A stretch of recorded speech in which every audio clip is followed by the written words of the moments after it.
First of all, this is the first time we've tried the large group like this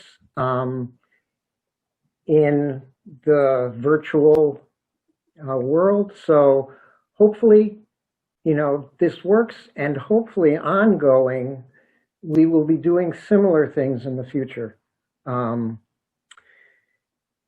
are a number of things I want to touch on, and I'm going to try to keep it to 5 minutes. First of all, many of you know we've done and are still in the process, due to things I'll mention later, of doing a realignment of the regions. Most of it is just to get people more who are closer in geographical proximity to be in the same region. And of course, and another reason is so that we get as many people as possible in a region with a regional manager and a region that's active. And with that, I think you all know by now that the governments have, because of family issues, needed to relinquish their position as regional managers of the Midwest. And Marion Sachs has relinquished her position as the regional manager of the Mid-Atlantic. And Johnny Kahn, who I saw on the screen before, there he is, wave, jump up and down, show everybody who you are. He's on the bottom near the left of the first screen in the matrix there. He has taken over, and I want to thank him very much for doing so. And hopefully, we will have that region continuing to be vibrant. I want to also thank Mindy. Where's Mindy? I don't see you here, but you're probably here somewhere. I'm here. There you are. Okay. All right, Mindy Franklin, for taking over approximately a third of the country as we look for new regional managers. We do need regional managers for the Midwest, Mid-Central, and what used to be called Colorado and Mountain States. When we get a regional manager, we'll decide, if we shall continue that or not, calling it that. One thing I want to bring out is that we would like very much for the regional managers to really start to step up and really start taking a more active role, particularly in mentoring ambassadors. Because we need to develop, first of all, a progression. We've had many regional managers who have been regional managers for years. With some of them, I'm not sure if they're staying with it because they want to or feel responsible to, because they once said they would do it. But we need to really get a progression in each region so that if anything occurs, if you are not available, incapacitated, unfortunately, or whatever, that there's someone there that knows what you do and is educated in your functions to step into your role, not necessarily as a permanent replacement, but that person could even be, that person could be an interim replacement until we find the permanent replacement. And we wouldn't have some of the difficulties we have now where there's nobody in that region and we lose possible volunteers and so on. So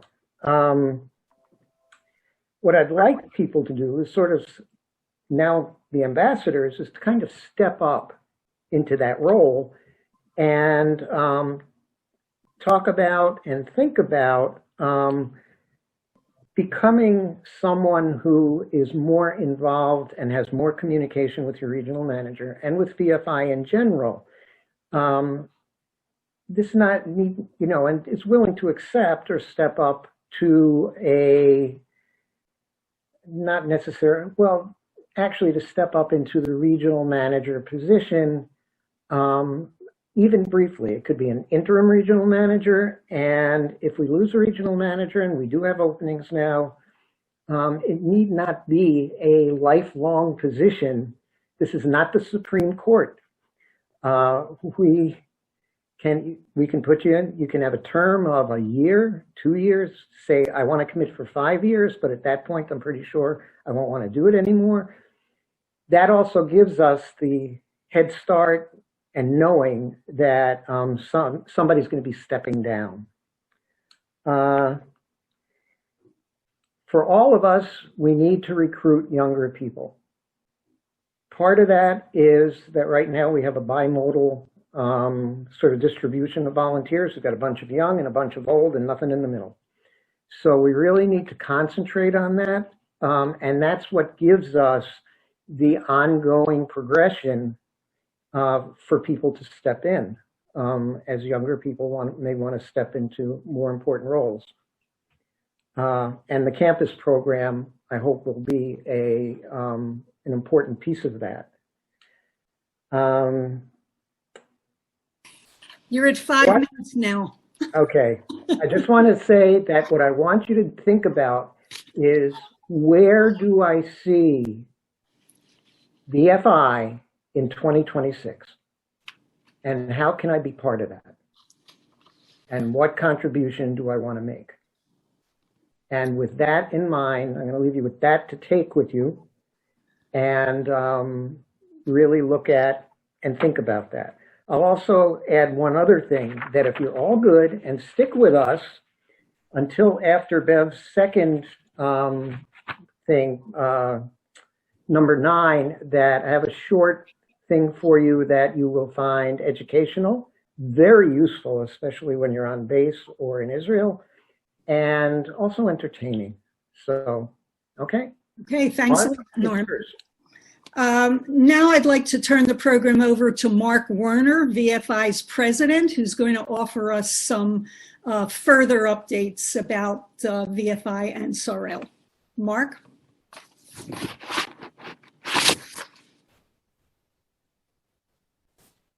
Unmute yourself, Mark. I'm unmuted. Okay. Can you hear me now, Bev? Okay.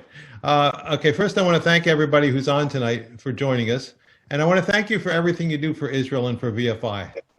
As you all know, our mission is to connect Americans to Israel through volunteer service, and your help is essential in accomplishing that mission.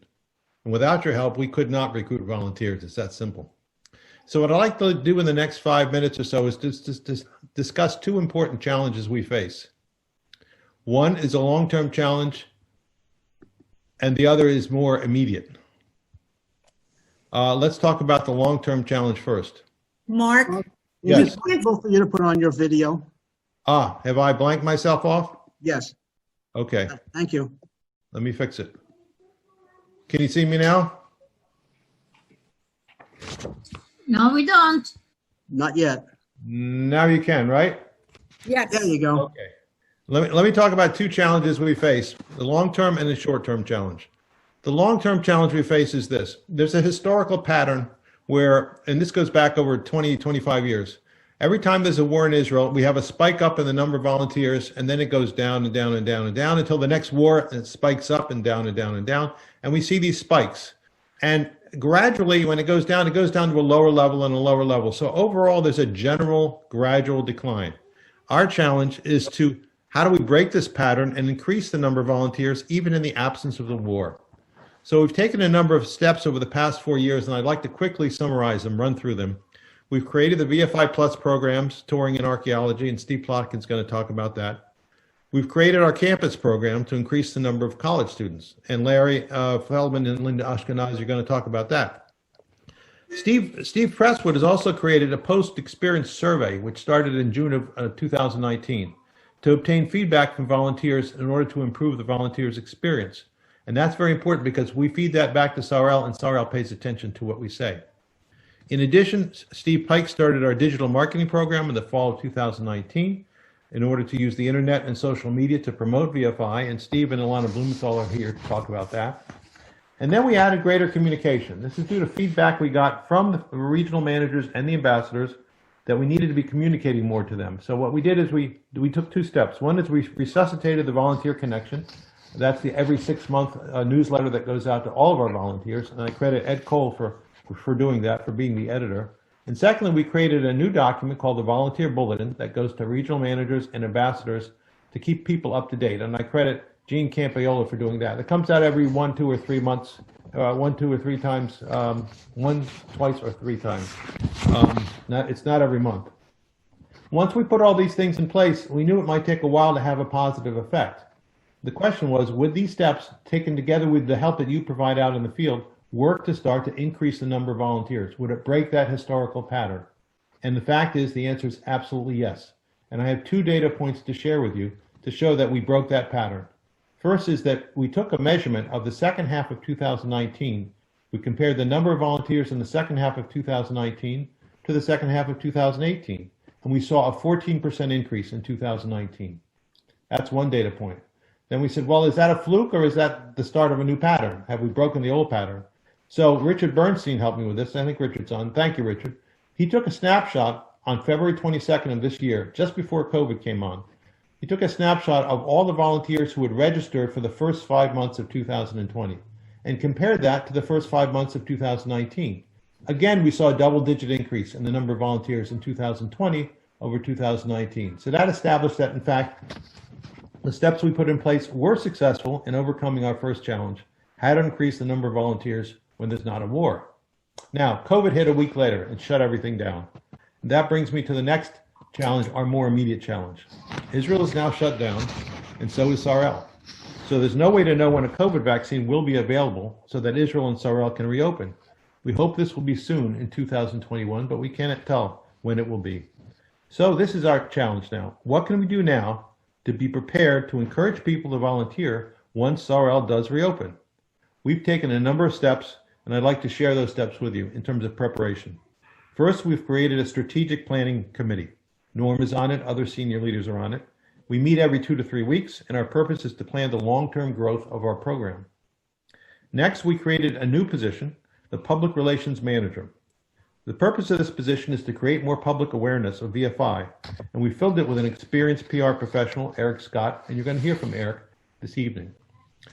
Third, we created and trained a team of recruitment associates to follow up on all the leads generated by our digital marketing program. And Steve Pike and Alana Blumenthal are going to talk about that team of recruitment associates.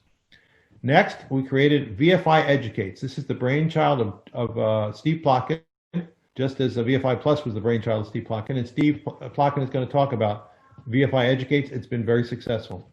And lastly, I've written another book, you probably are aware. It's called A Passion for Israel, Adventures of a Sarel Volunteer. And its purpose is to encourage more people to volunteer. I've just embarked on a series of virtual book talks, which are basically a promotion for VFI. So if you're looking for an easy way to set up a local VFI presentation without having to give the presentation yourself, all you have to do is contact your local synagogue or federation or JCC about scheduling a book talk. If you get a positive response, please contact me. I'll take it from there. It's basically a VFI talk.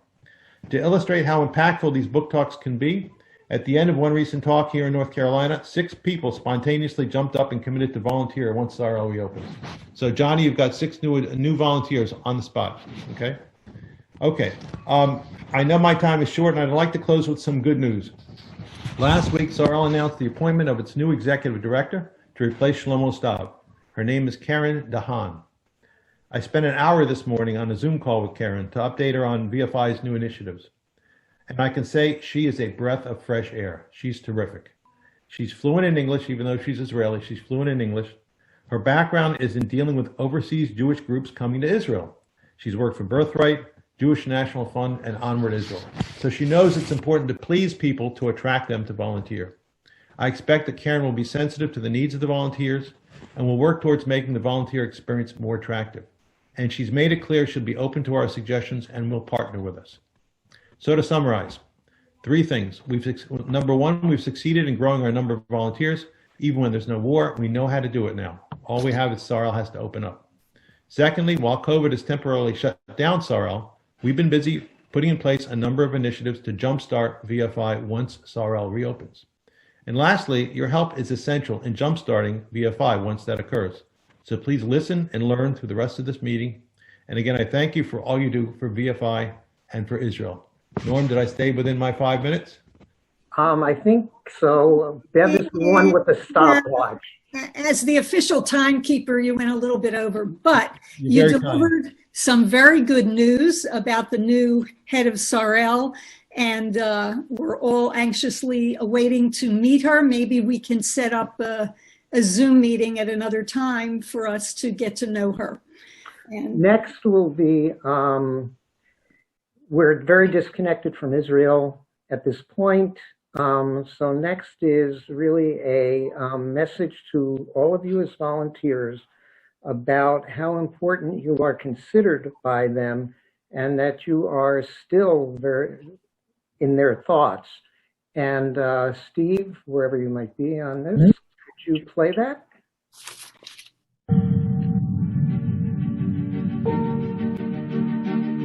Beloved Sarel volunteers, Shalom. I'm Brigadier General Ronen Cohen, the Chief Logistic Corps Officer of the Israeli Defense Force. I turn to you because it's important to me and the Corps as a whole that we stay united during these difficult times. With the end of 2019 came the spread of COVID-19 across the world as well as in Israel.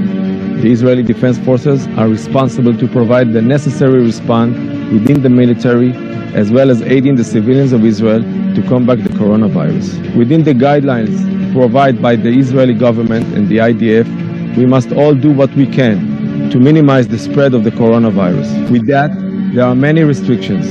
It is forbidden for citizens to enter the IDF bases, and activities of all volunteers from Israel and around the world has been paused. The IDF and the Logistic Corps, in particular, are acting to return as fast as possible to normal, including the return of our beloved volunteers.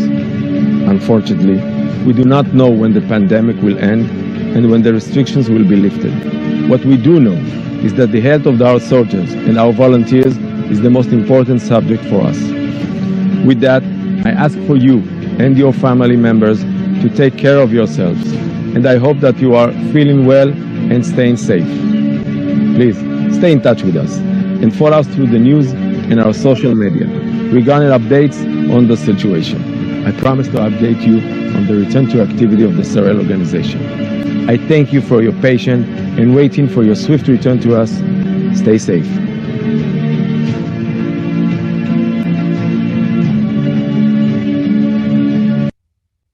okay, thank you. One of my favorite quiz shows is public radio's Wait, Wait, Don't Tell Me.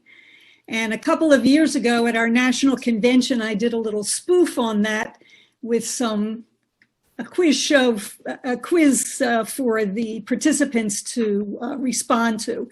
And my first question in that quiz was, how did most volunteers,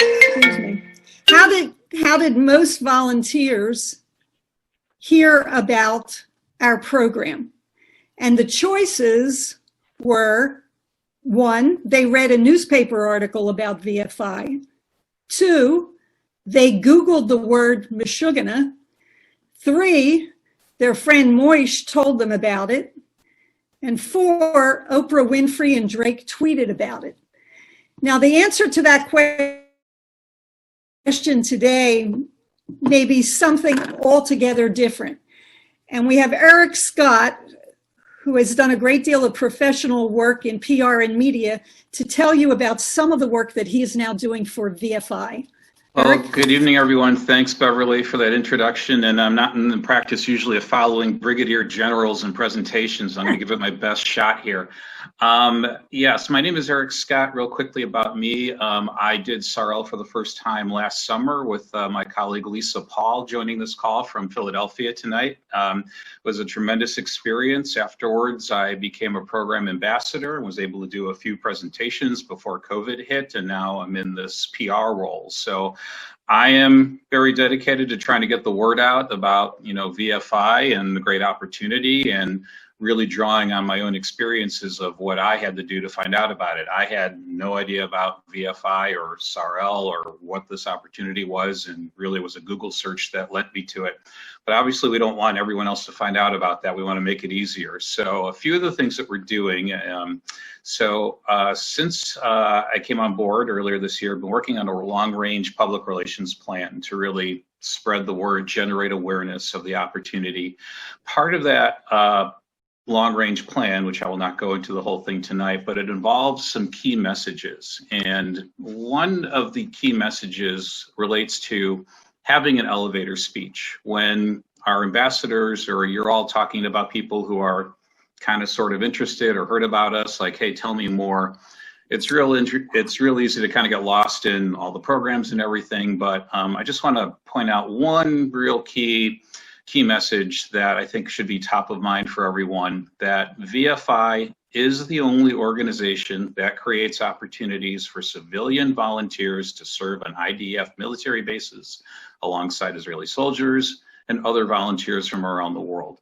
We're the only organization that does that. And I think that should be top of mind as you talk with interested people, or you talk with your ambassadors that are speaking with interested people. I know we're kind of limited right now that in COVID, but I think that's really important to get across right away, that we're the only, you want to serve on as a volunteer, civilian volunteer on an army base in Israel, you got to work with us. We're the guys that can make that happen, not all the alphabet soup of other organizations. So that's one of the things as part of the long range plan that we are working on right now. And I've already done some social media development around that, but right now we're looking at what else we can do while we're in this period of waiting to start up again. So one of the things we've also been working on is the website development. And Ilana Blumenthal and Steve Pike, who are also joining us and are on deck after me. I know they're speaking about other things tonight, but they are the primary architects that I've been working with to revamp our website, make it a little more navigable, more user-friendly. That's the place, that's prime real estate for us. So that's the place we want to drive everyone to see where we're all about. So eventually we want people looking at our website and really kind of getting a good feel of what we're all about quickly and not having to do a lot of work to find out about that. We're also working on a press release that is going to be targeted for the end of the year. And this is more of a kind of a look ahead of first of all, taking the opportunity to introduce what VFI is, what the program is all about, but also looking ahead and brighter days ahead, what we're hoping to do, and eventually when that's done, you will all have access to that, and we plan to distribute that. We can distribute that nationally and target Jewish publications, Israel-related publications, and then hopefully follow up with more in-depth interviews. So again, the whole goal with PR is to have the approach of, encountering people who have no idea who we are, no idea, never heard about VFI. Wait, you can volunteer in Israel, you can go on an army base, and really kind of rolling out the red carpet about making them excited about the opportunity and really clarifying and making it easy for them to get involved and think like, yeah, this is something I want to do. I want to share the feeling I had with everyone else who wants to do this. So I hope that was a good rundown with everything. And Beverly, I hope I kept to the clock.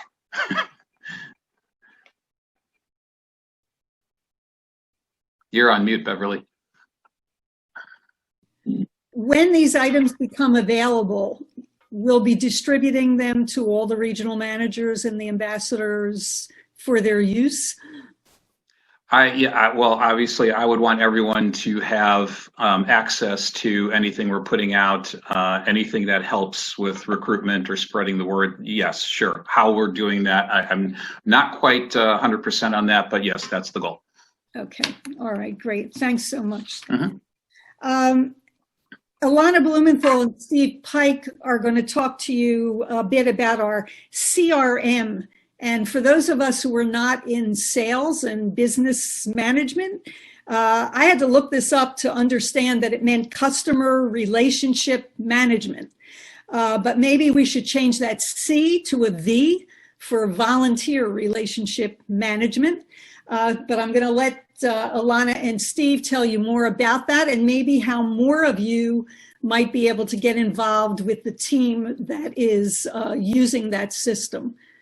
Go ahead, Steve and Ilana. Okay, I'll start off. And there's a lot of detail here, so feel free to reach out to Ilana or I later, and we're more than happy to answer any questions or get into any detail. But really what this boils down to is we were very reactive, if you will, as an organization. We waited for people to come to us. We waited for word of mouth to work. And I think you all realize that the numbers weren't that great a year or two ago. So we embarked on a digital marketing strategy. We used Google, Facebook, YouTube, etc.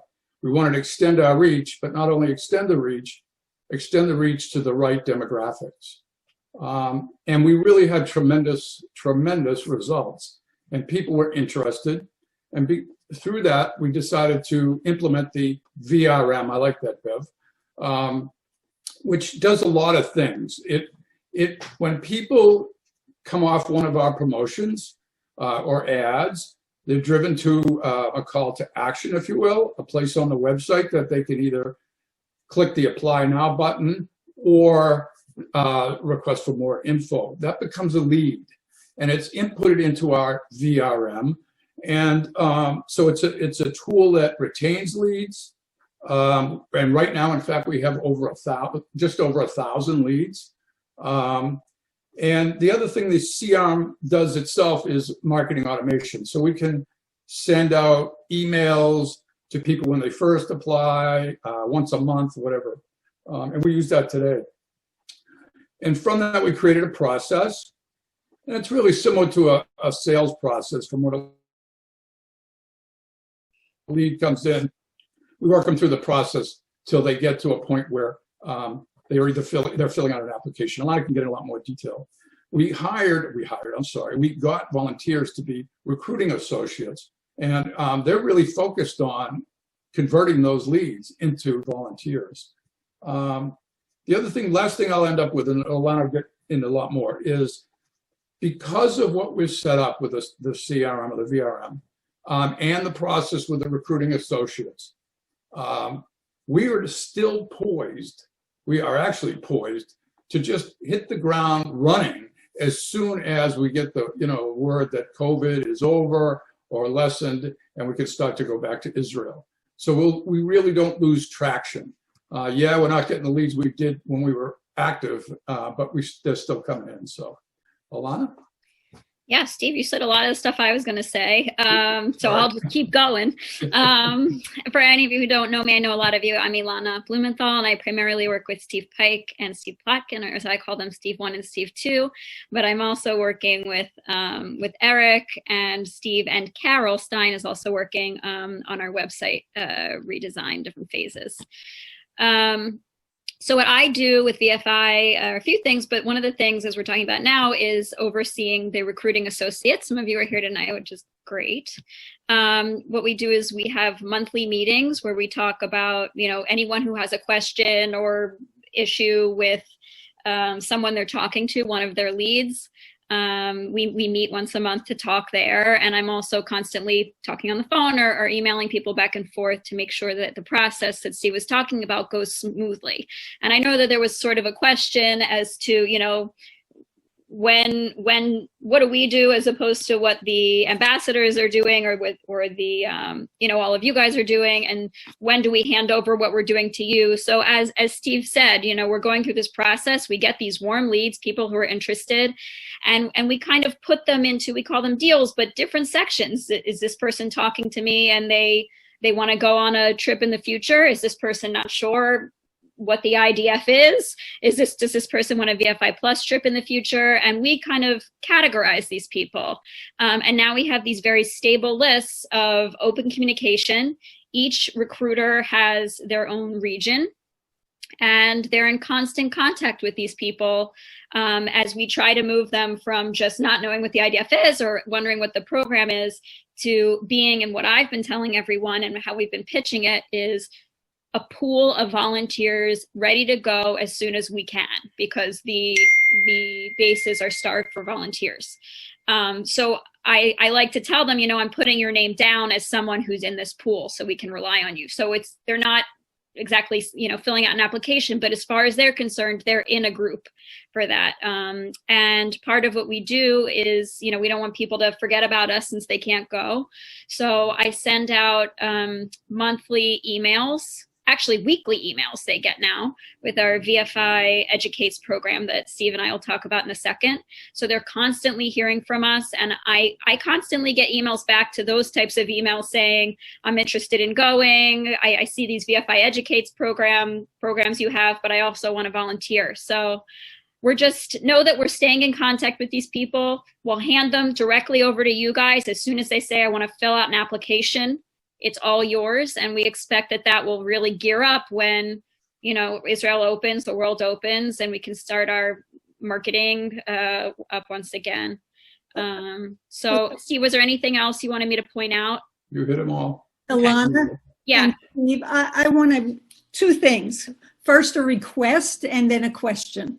Sure. The request, can you send to each regional manager the names and contact information of who their recruiting associates are? So I know who these people are that will be sending me information, and every other regional manager in the country. Yeah, I know we'd asked all the associates to contact whoever their person was. So all of you should have been contacted. If you weren't, I'm sorry.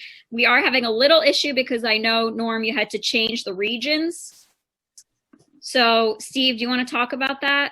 That's a lot. I don't want to get a lot of detail, but we're keeping. Yeah, as long as we will eventually know, either because they will contact us, Yeah. or you'll give us a list sometime. Right, right. Alana, can I chime in a little Yeah, bit? go ahead. So raise So my I hand. can just speak to like Ohio, Indiana, for example. So that's the region I cover.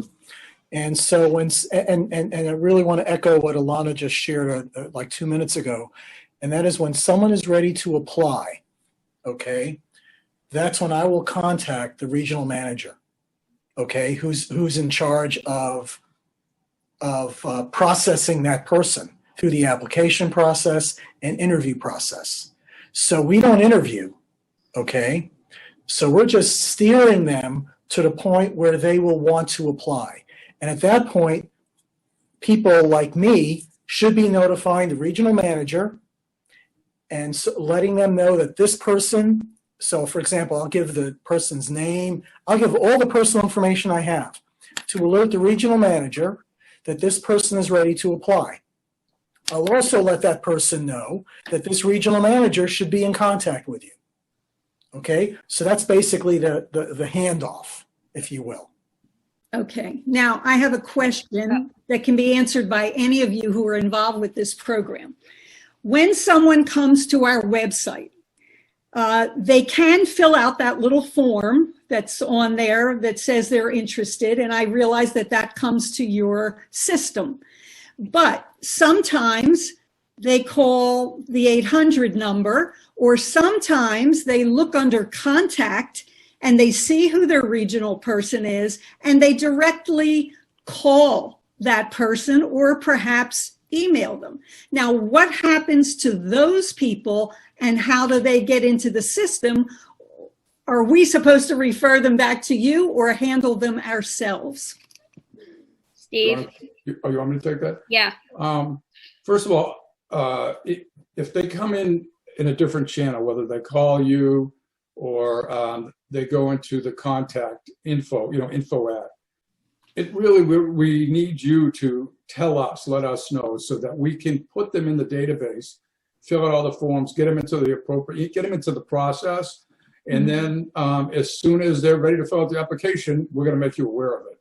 But this way, they're in the system. So as I said earlier, we're poised. We have 1,000 people ready to, to work that are leads. So we're poised to just get going once the gates are open. And so by putting them in the system, we can do automatic marketing to them, VFI educates, things like that. So it really is incumbent. I mean, it's just important to let us know. Okay, well, that's important. So all you regional managers out there, if you get a call or you get an email, then you want to make sure you're feeding that information back to our Either me or Alana. Yeah, you can send it to either one of us. And one thing I forgot to say is that, once things gear up and people start applying, we would request that the regional manager then get back to us and say, yes, this person has signed up. And then we can mark in our records that this is no longer someone in the middle somewhere. They're ready. Okay, so all of this illustrates that it's very important for your CRM or VRM group to stay in close touch with the regional manager. So we know what we need to feed you and know, what you're feeding us. So right. Let's make sure that I'm glad for this meeting. Everybody can see you and know who you are, and we'll be in touch. Okay. I've got a question for you. If someone contacts you, Bev, and says, I'm ready to apply now, okay? You don't have to market to me. I'm ready to apply. What does the regional manager do? I would say we go ahead, but we also let the CRM team know that this has happened. I would presume. Do you need to know that, Alana? I mean, I think it's possible that that person will already be in our system in some form. So I think at the very least, we want to like cross-check that. And if the person is, make note of it.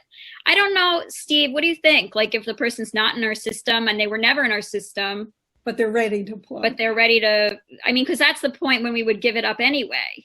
Yeah, but I think there's a value having them in the system because we're going to have ones that we in essence close. And therefore, if we have other things that we want to market to these folks, that's they're true. there. It's again a marketing automation tool too. Yeah. May I jump in? May I jump in for a moment? Sure.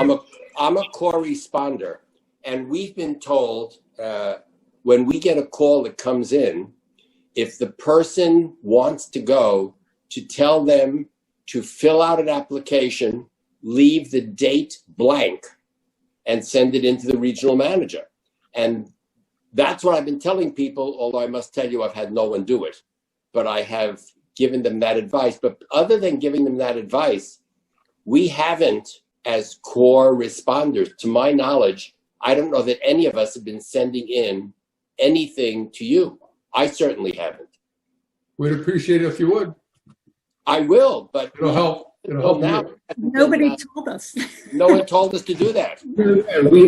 I'm a core responder too, and we end up sending it to Hal in Florida, and I think he distributes it to other places. Our outcome, he gave us a website to look at the outcome. Do you know how? He's the head of the core response team. Sorry, it's kind of muffled. I can't hear. So after we meet with the person or we call them back, then we send the outcome to a website where Hal, I forget his last name, from Florida, he distributes it to, I guess, the central control in New York. So okay. So I'm going to cut this discussion off. Can I just say one thing? Can I say one thing, please, quickly? Okay, very quickly. Hi, it'll be real quick. So I'm Sarah Kramer. So I work with everybody here. But what I wanted to say is part of CRM, what's been successful is if anybody here amongst these 60-odd people knows of someone who might be interested in Sorrel, if you give Steve or Ilana their number, we could just add them to the database, and they'll keep getting, information about when it does open, and that's what I've been doing. And if we keep every time you meet somebody, tell them about the program, and we can add it to the CRM, and they'll be getting updates about the program. And we discussed this in our meeting. It's a successful strategy. That's it. Thank you. Thank you. I think what's important that has come out of this discussion is that all the ambassadors out there who are listening, all the regional managers, we have to know that it's important for us to put any contacts that come to us through other sources into this system so that they can get all of the information that the CRM team sends out to them periodically and be sure that they're involved. So let's try to do that in the future and have a clearer understanding of, what all of our roles are in getting this database up to. Steve and Alana, would you just do a brief, less than one-page procedural instruction sheet? Be happy to. Get that to me, and That's great. and then we'll get it out to everybody. Thank you. Okay, so sorry. Now we're going to go to Ilana and Steve #2 for information about VFI Plus and VFI education and how those of us who are out here in our communities can make use of those programs and how we can send people to you who might be interested in them but aren't already in our database. Thanks. Yes, of course, I am Steve #1, but that's okay. 1.5, I heard. We started in June, and late June, the world sort of figured out that the world was coming to an end. So instead of bringing us to Israel, The idea was to do something to bring Israel to us. The overarching goal was to maintain our relevance while the volunteer mission is dormant, and it's going to be dormant for a bit longer. So far, we've delivered 37 live individual Zoom programs, one every Tuesday and every Thursday. Also, we are placing prior programs, and some of them are listed in front of you, on YouTube, and we have well over 1,000 views so far. We have about 950 people who have signed up to receive our weekly notice. That's in addition to the 1,000 people they get the notices as Ilana described. And the notices come out and you get them also. Everybody in this call should be getting it every weekend, usually on Friday, Saturday, or Sunday. Now, the quality of our presenters is built around a wizard named Julia. And Julia is our wonderful VFI Plus guide who we've been worked with for years. She and we have selected subject matter experts to present, and they present live from Israel, sometimes from their home, sometimes in the field. And that includes a couple of IDF brigadier generals, notable professors, and other subject matter experts. Looking forward, this program is scheduled to run until December 31st. And then we're going to stop and take stock of where we are and what we have to do going forward. It means we have about 20 more individual one-hour programs to go. Now, if you were into archaeology and I told you that Professor Finkelstein will be lecturing us on a coming Tuesday, you would not believe me. He's world class. He is. He will. If you're into wildlife and birding, and I told you that Yossi Lechem will lecture us on migratory birds in Israel, you would think I was nuts. He's world class in his field. He will. He will do it on a Tuesday coming up. So VFI's presence is enhanced, our viewers are smarter, and our prominence at the time of COVID is somewhat enlarged beyond what we did before. Also, excellent PR. I'll now ask Ilana to brief us on the VFI Plus program. Okay, so as Steve mentioned, we have Julia Newman, who is our VFI Plus tour guide leading the VFI Educates programs. So that's always a great segue into telling people, you want to see Julia in person, you want to, get a real tour, come on one of our VFI Plus programs. I'm sure a lot of you know what these are, but just in case some of you don't, I just want to lightly go over it, and then I'm happy to talk to any of you one-on-one, in a group, anything, so that you feel well-versed on the VFI programs. But basically, there was something created by Steve number 1 over there in order to fill this gap where there were people who wanted to tour around Israel and volunteer, and maybe they're afraid to go on their own, or they've never been to Israel before, anything like that. So we've had a lot of people, in addition to working with VFI, I work with a Jewish heritage tour company called Guild Travel to create these VFI Plus tours. So there's a lot of people who call and say, I don't want to go to Israel by myself. I've heard about these VFI Plus programs, which are all-inclusive programs, which includes transportation to and from the airport, transportation to everywhere you're going to visit, all hotel stays, probably 98% of your food, your tour guide fee, all of the tips. So what it is we have 2, VFI Plus Advanced and VFI Plus Archaeology. VFI Plus Advanced is a 17-day program where 2 of the weeks you'll be on an IDF base, and the rest of the time you'll be touring with Julia. And all that stuff is covered. The second trip is VFI Plus Archaeology, which is incredibly popular. It's a partnership with Tel Aviv University. The head of the archaeology department is actually Yuval Gadot, who's the one who works with us on the City of David archaeological dig, which you'll see articles coming out every which way. Things are always being found at that dig. So that one is 1 week volunteering on the base, 1 week volunteering on an archaeological dig, and the rest of your time touring Israel. So the person has a chance to do all 3 things, or if they don't feel like digging, volunteer on a base and travel around Israel. But they're all inclusive. They've been very popular. In fact, we tried to offer a shorter one and people wanted the longer ones. So there's a 14-day trip and a 17-day, and they basically have to worry about nothing. So again, happy to talk about those more if anyone has any questions.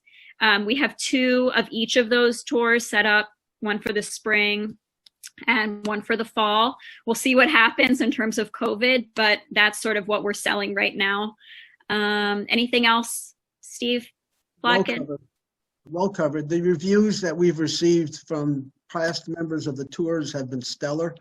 Julia is a wizard. If she has a question that you can't, or that if there's a question that she can't answer, it's probably a bad question. And the overall ambiance of the family that goes usually is groups of 16 about, and they become a large family. They travel while touring in an air-conditioned bus that has Wi-Fi, and I can't imagine how they ever wind up with Wi-Fi in the middle of the southern desert in Israel, but it does happen. I've been there. Doesn't always work. Right.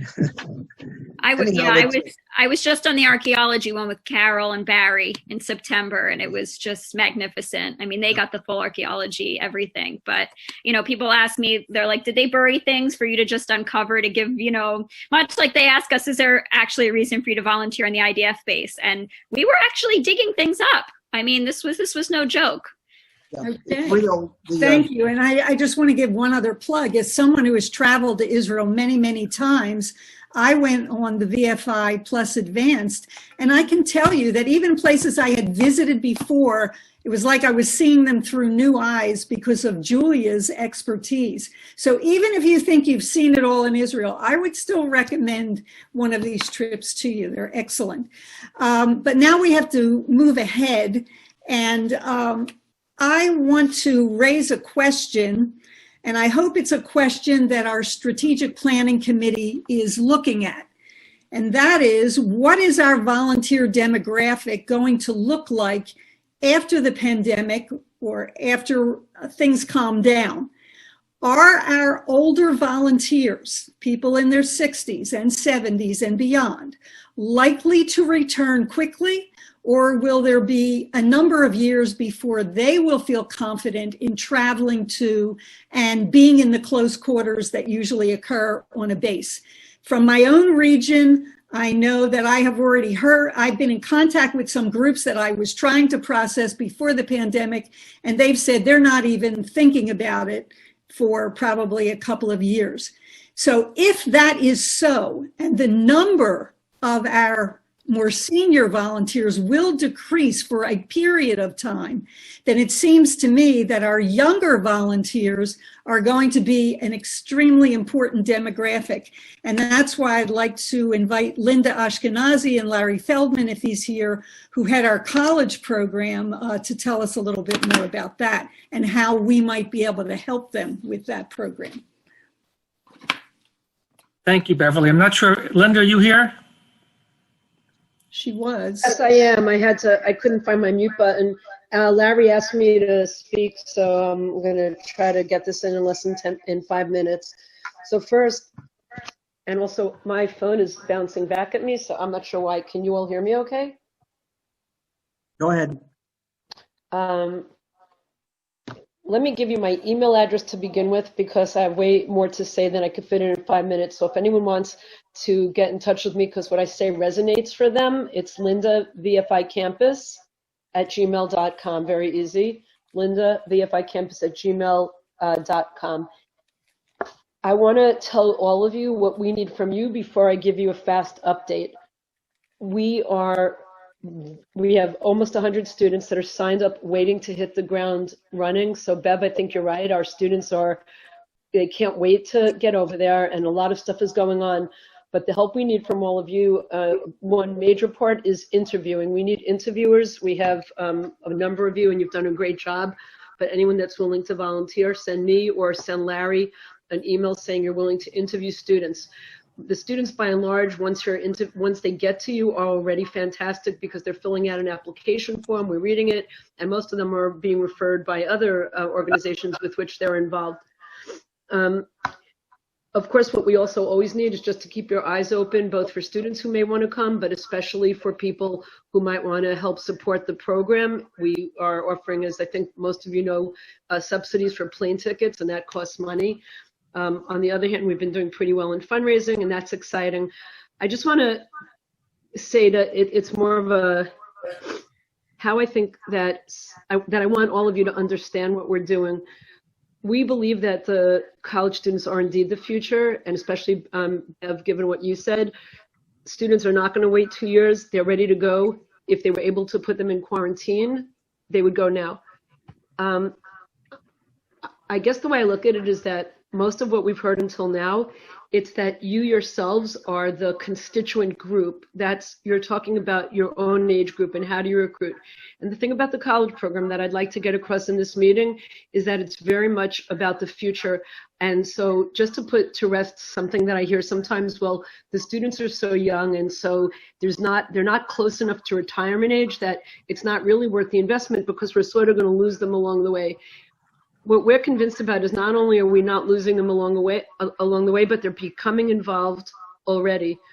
So I'll get to a couple of them, but I wanted to tell you that we created a campus committee, and it's a very committed committee led by Larry. I will mention also that when Larry started this about, 5-6 years ago, he spoke to all of you about BDS on campus. Today, the situation on campus is worse than ever. And so our committee, and I do want to introduce them quickly by name, is working on a training program now, and we've been in touch with at least 5 or 6 other organizations that do BDS and things about anti-Semitism, etc., and have gotten a verbal commitment, which will turn into a written commitment by a number of them. The best so far is Stand With Us. Some of you may know it. And we will be adding on training that's being developed to take place in Israel in a number of ways. Miri Sharon, who I consider sort of part of our committee, is very, very enthusiastic, and she is now looking into creating evening program that would consist of part of this training program. In other words, people from the various organizations would come on base and do their piece of training having to do with fighting BDS, having to do with your legal rights as a student, having to do with definitions of anti-Semitism, etc., and having the training program take place like that in the evening, plus weekends, which we're raising money for. To all of you, I just want to say that it is about the future, but some of the students are already becoming involved, and they are your future leaders. They're actually sort of your current leaders because they're on our committee. So let me just quickly go through what our campus committee looks like, and some of you might be interested. Every single person has a portfolio. No one is on there just to hear themselves speak. So Irene Newman, who's the VFI secretary, I'm sure most of you know, she's agreed to be our registrar, and she is completely involved with the registration and also taking everything online. What I mean by that is everything is paperless at this point, and Sarel is exceptionally happy about that. We have a student whose name is Jamie Yacha. He's now in law school. He'll become part of VFI in the future. The larger organization, he's taking care of our designing all of the applications, etc., and making sure that our technology is running right. We're also involved in setting up software, but I won't talk about that tonight. Yossi Cohen, a young man who's making Aliyah, has recruited at least 100 students so far. And to date, you mentioned the percentage of increase. I do want to suggest that a major percentage increase that was talked about earlier tonight, I think by Mark, is probably due to young people, because we've sent over 70 students in the last, I guess it's 18 months or so. So Ryan Grease is a young person who works full-time doing PR for the Stephen Weiss Synagogue. He volunteered with VFI, but he was also in one of the high divisions of the Army and now lives in the United States. And he has contacts all over the country in the various Jewish news outlets. And he's written a couple of articles about VFI already, and now is peddling some press releases to see as soon as the gates are open. He's got commitments from the Jerusalem Post and I believe the Times of Israel to do a full cover story of young people going to campus. Amy Simon is the biggest donor to VFI. She donated $50,000. She lives in Israel. Her money's going to buy plane tickets, but her energy is going towards building Shabbat programming so that on that free weekend, she's got friends all around the country who will be the hosts for our students in the weekend between the 2 weeks of their service on base. Alan Kramer also was an alum of VFI. He went once, and he's now become a major donor with an $18,000 gift, but much more so. He works with me almost every single day on fundraising, and we are in the process of submitting grants to a couple of major foundations that have invited us to submit. So it's not just cold calling, and it's really exciting. And that's really about it for now, unless you have questions, but you have my email address, and I hope that those of you who think that indeed college students are the future, just keep in mind what we're doing, and I'm always free to answer any of your questions or tell you ways that you can get involved. Thank you so much, Linda, my old roommate there. I just want to say one thing, because several of you have asked this question. When this meeting is over, Norm and I will send you a list of all these speakers and their contact information and what area of work they do for VFI, so that you can contact them with your questions or your willingness to volunteer as an interviewer or whatever it might be. So don't worry about that. We'll get that information to you. Okay, Larry, did you want to add anything? No, I think Linda's done a fine job. Thank you, Bev. Great, great. Okay, so the last topic, just one sentence. This was show me the money.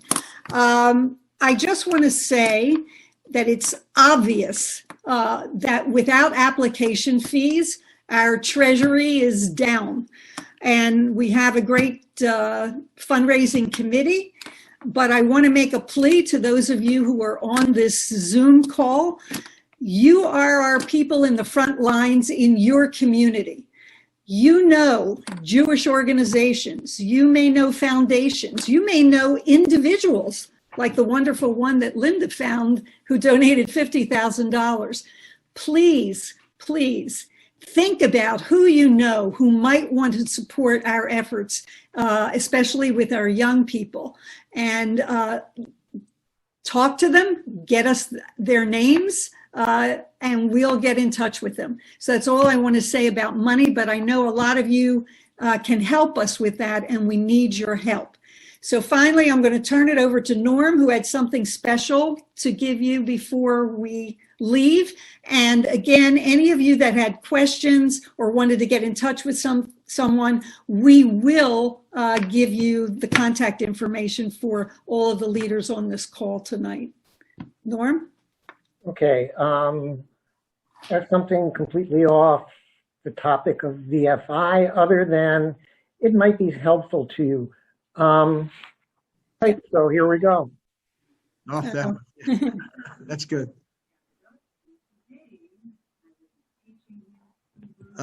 You didn't hit a certain button. Yeah, we can't hear her.